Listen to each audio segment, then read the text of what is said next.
저는 지금 허준 선생이 태어나고 동의보감을 집필한 곳으로 알려진 서울 강서구에 나와 있는데요. 오늘 이곳에서 조선시대 최고 명의였던 허준과 또 미래의 허준을 꿈꾸는 학생들이 한자리에 모인다고 합니다. 저와 함께 만나러 가보시죠. 최고의 의학서적 동의보감을 집필해서 서민들을 위한 인수를 널리 베풀었던 의학의 성인 구암 허준. 그런 허준 선생의 가르침을 이해하고 한의학을 몸소 배워보는 시간. 오늘 유쾌한 과학에서 함께합니다.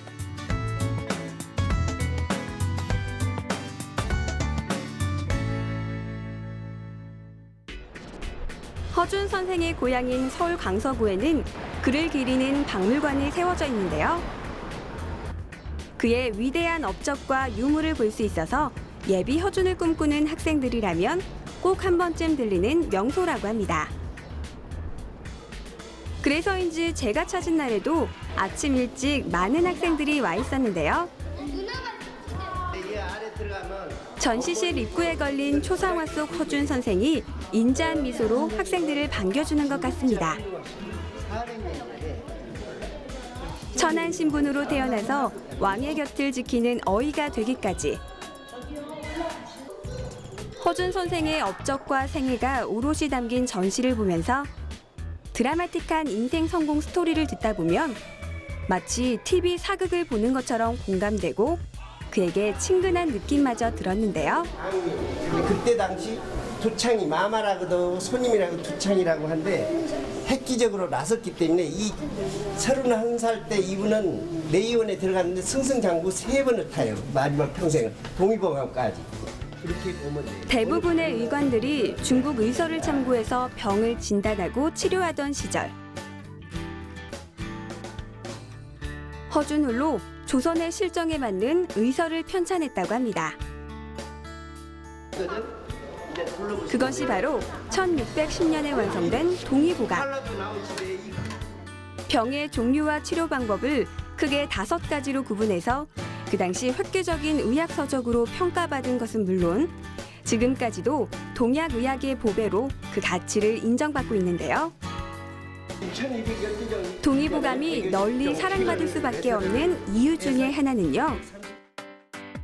한자를 모르는 평민들도 알기 쉽게 한글로 표기한 부분이 있다는 점인데요. 이는 수백 년 동안 의학자들의 필독서로 전해 내려오는 원동력이기도 하죠. 그런가 하면 동의보감은 우리가 먹는 풀이나 과일, 곡식을 약초와 약재로 소개하면서 그를 이용한 치료법을 상세히 알려주는데요. 백작약과 숙지황, 당귀와 황기를 달여서 감기에 걸리면 먹는 쌍화탕을 만들고 백복신, 원지, 석창포와 같은 귀한 약재로는 머리를 맑게 하는 총명탕을 그리고 30여 가지의 약재로 만든 긴장 완화제 우황청심원까지 이들 모두 동의보감을 통해 서민들에게 널리 알려진 대표적인 한의학 처방법이라고 합니다. 동의보감은 우리나라의 보배로운 거울이라는 이름에 걸맞게 중국의 비싼 한약재 대신 우리 땅에서 나는 한약재 처방법으로 백성들의 건강을 책임졌는데요. 우리나라는 물론 중국, 일본 등 동양 의학 발전에 커다란 공헌을 했다는 점이 인정돼 의학서적으로는 최초로 2009년 유네스코 세계기록유산에 등재되었습니다. 동의보감이 발간된 지 어느새 400년이 훌쩍 넘었는데요. 오늘 하루 허준의 발자취를 느껴본 학생들. 과거로의 시간여행을 통해서 그에 대해 좀 더 알게 됐을까요? 허준이 많이 책을 썼다는 것과 우리나라에서 많이 약초가 있었는데 그것들 중에 일부분이 사라졌다는 걸 알게 됐어요. 책을 많이 쓰고 한약에 대해 정말 잘 알고 있는 것 같아요. 한편 약초와 약재를 약으로 만들 때 필요한 기구, 의약기를 모아놓은 방에 들어서자 지금은 보기 힘든 각양각색의 도구들을 만날 수 있었는데요. 약 저울 보이시죠? 약재의 무게를 측정했던 기구라고 합니다. 킬로그램, 그램이라는 단위가 없던 옛날에는 푼, 돈, 양이라는 단위를 써서 무게를 나타냈다고 하네요. 침을 놓고 뜸을 뜨는 것은 한의학 치료의 기본. 특히 침을 보관하던 침통은 침이 녹쓰는 것을 방지하기 위해서 통풍을 중요시했다고 합니다. 그리고 돌을 갈아 만든 갈돌과 갈판은 약재를 빻거나 즙을 낼 때 썼다고 하는데요. 백문이 불여일견, 내원의 의관이 돼서 직접 약재를 갈아보는 학생들. 그런데 이때 주의할 점이 있는데요. 약초를 찢지 말고 정성스레 갈아야만 영양소가 파괴되지 않는다고 합니다. 약재 직접 갈아보니까 어떤 것 같아요? 냄새가 되게 향긋해요. 냄새가. 그리고 재밌어요. 생각보다 어려운 것 같아요. 옛날 사람들이 이걸 진짜 갈았다고 하는데 이 가루가 잘 안 부서지고 좀 단단해서 되게 힘들었을 것 같아요. 허준과 그의 저서 동의보감에 대해 속속들이 알아봤다면 이번엔 직접 허준이 되어 약을 만들어 볼 차례인데요. 몸과 마음을 치유해주는 한의학, 저와 함께 만들어 볼까요? 화학치료 대신 인체의 면역력을 키우는 자연적인 치료법을 택한 한의학. 학생들은 자연에서 구한 재료들이 몸에 좋은 한약이 되기까지의 과정을 직접 체험을 통해 이해합니다.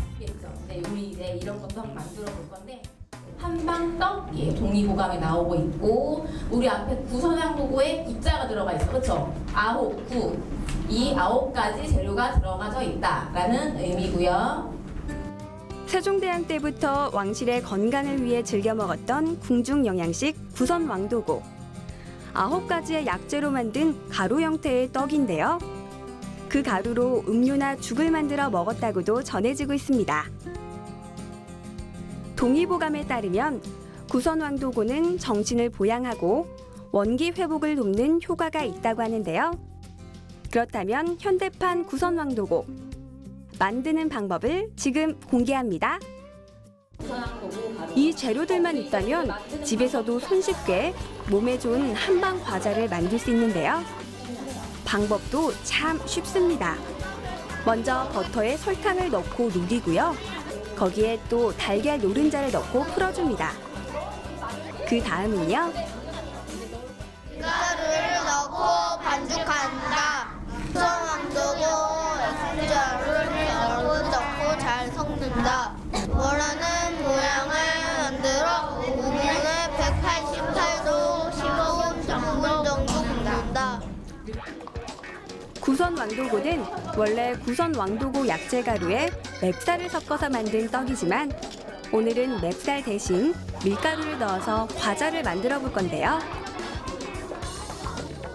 달걀 노른자를 섞으니까 예쁜 빛깔의 노란색으로 변했죠. 여기에 밀가루와 약재 가루를 넣고 또 한 번 골고루 섞어줘야 합니다.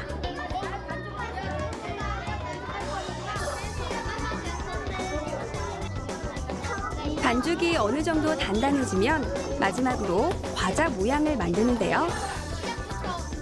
꼬막손으로 오물조물 정성껏 만드는 우리 친구들.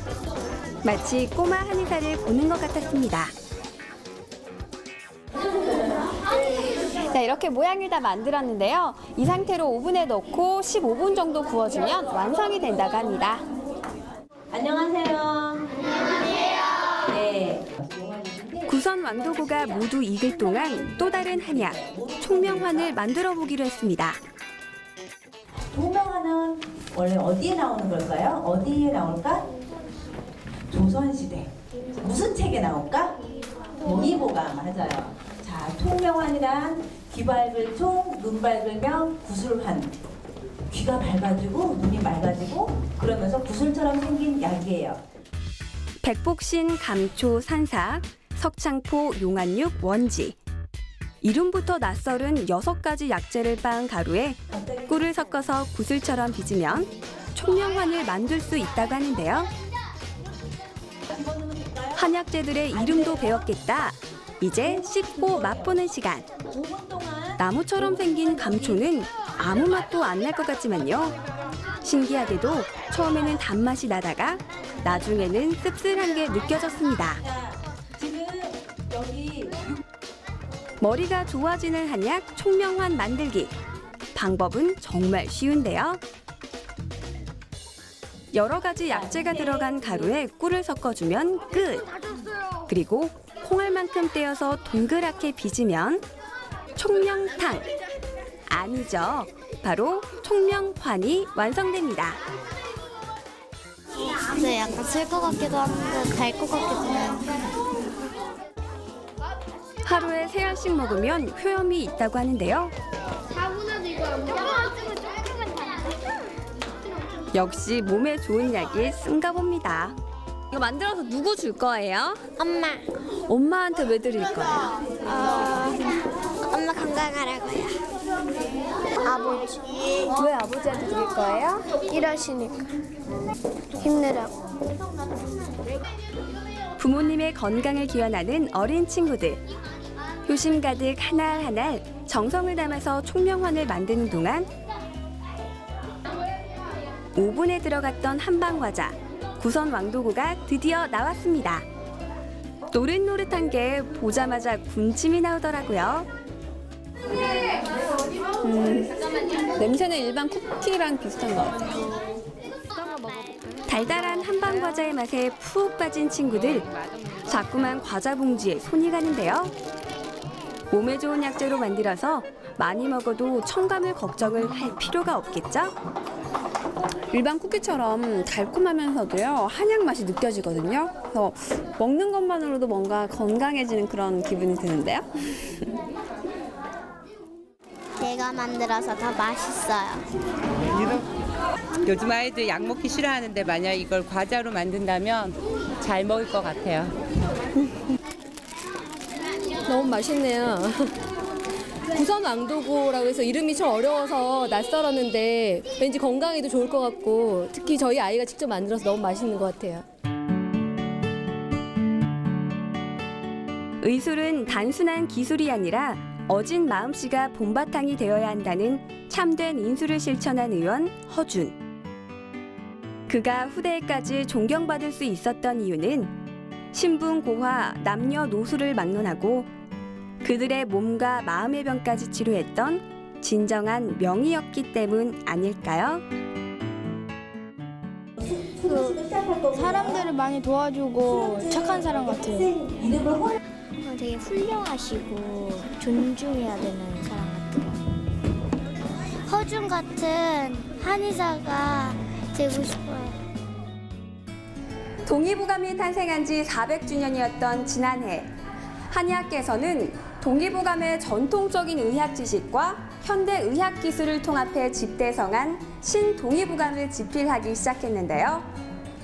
조만간 업그레이드된 동의보감을 보다 가치 있게 활용할 제2, 3의 허준의 등장을 기대해 보셔도 좋을 것 같습니다.